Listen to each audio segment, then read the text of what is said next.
J'ai toujours eu une fascination pour l'espace, mais plus une fascination un peu poétique et un peu abstraite. Et donc j'ai décidé d'aller un peu à la rencontre de ce monde, de découvrir le monde vraiment des astronautes et de l'espace. J'ai pris un train pour Cologne, où est le siège de l'Agence spatiale européenne.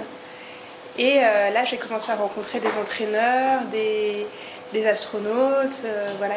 Et plus je les rencontrais, plus je me rendais compte que toutes ces années d'entraînement, en fait, tous ces efforts des astronautes pour se séparer de la Terre, c'est quelque chose qu'on voyait pas très souvent dans les films. Parce que dans les films, c'est souvent, en fait, 5 minutes sur Terre, et les ennuis arrivent plutôt dans l'espace.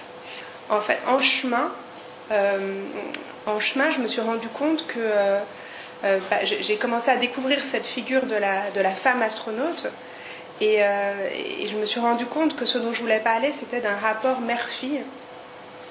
En fait, quelque chose que je connais assez bien, voire très bien, puisque je suis moi-même mère d'une petite fille qui a l'âge de la petite fille dans le film, et je suis aussi fille. Et donc je me suis dit que c'était la manière de concilier quelque chose d'intime, quelque chose que je connaissais intimement, et de l'inscrire dans cet univers. L'idée, c'était évidemment de parler aux femmes sur Terre et à d'autres mondes, parce que on voit qu'elle est confrontée à des difficultés que d'autres femmes dans des mondes, disons, moins exotiques peuvent ressentir, c'est-à-dire d'abord la difficulté à se séparer de sa fille. C'est-à-dire, ce que je voulais montrer, c'était cette espèce de dilemme auquel les femmes sont confrontées. Et ça, je pense que c'est la même chose quand on va à l'usine. On n'a pas besoin d'être dans un monde hyper compétitif comme le monde spatial, où c'est cette espèce de difficulté qui a à concilier son travail et le fait d'élever les enfants, une responsabilité qui incombe encore toujours principalement aux femmes. Une entraîneuse de l'Agence spatiale européenne m'a raconté, et je trouvais cette histoire assez frappante, que les hommes en entraînement, les hommes astronautes, la première chose qu'ils faisaient quand ils se présentaient à leur équipe, c'était de montrer les photos de leurs enfants, parce qu'ils étaient extrêmement fiers de pouvoir dire qu'ils étaient arrivés à ce niveau de compétence, mais qu'en même temps ils étaient pères. Or, elle avait entraîné une femme pendant plus de 6 mois, et personne ne savait qu'elle avait des enfants. Elle n'en avait parlé à personne.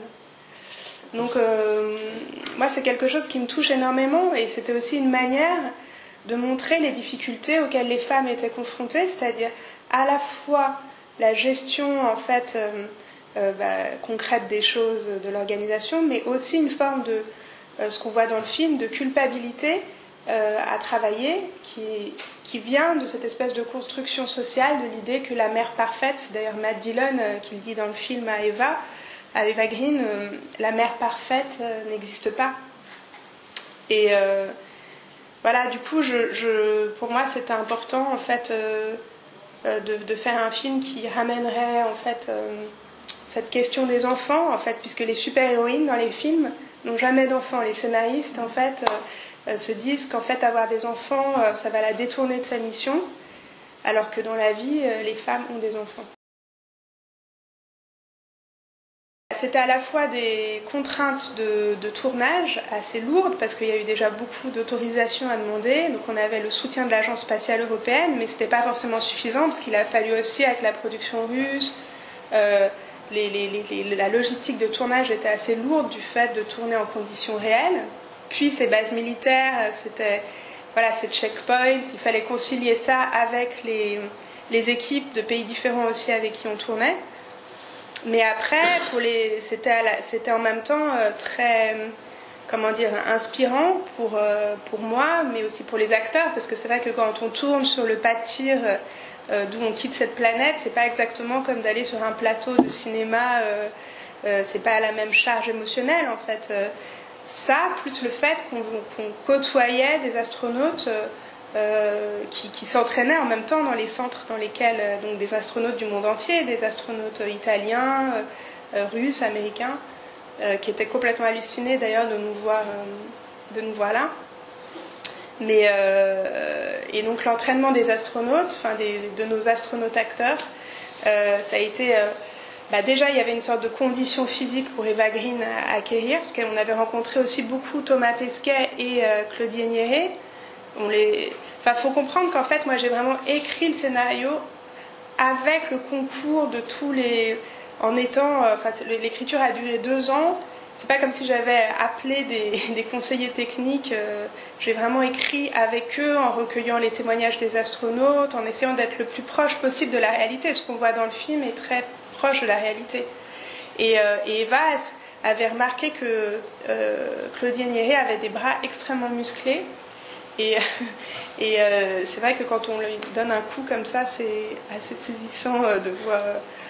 Voilà. Et Thomas aussi, d'ailleurs, Thomas Pesquet. Mais en tout cas, Eva, du coup, faisait des entraînements le matin. Elle se levait à 5 heures, elle avait des entraînements très physiques. Et après, il y avait la partie un peu technique avec du coup, pour le coup, des entraîneurs de l'Agence spatiale européenne. Après, on ne l'a pas non plus mise dans une centrifugeuse, quoi. Parce que, je ne sais pas si vous savez qu'une centrifugeuse, c'est comme d'avoir à peu près 4 éléphants sur le thorax au niveau du poids. Et être dans un scaphandre, c'est à peu près entre 130 et 150 kilos. Donc, même si c'est une très bonne actrice, voilà, on n'avait pas envie de lui démolir les épaules.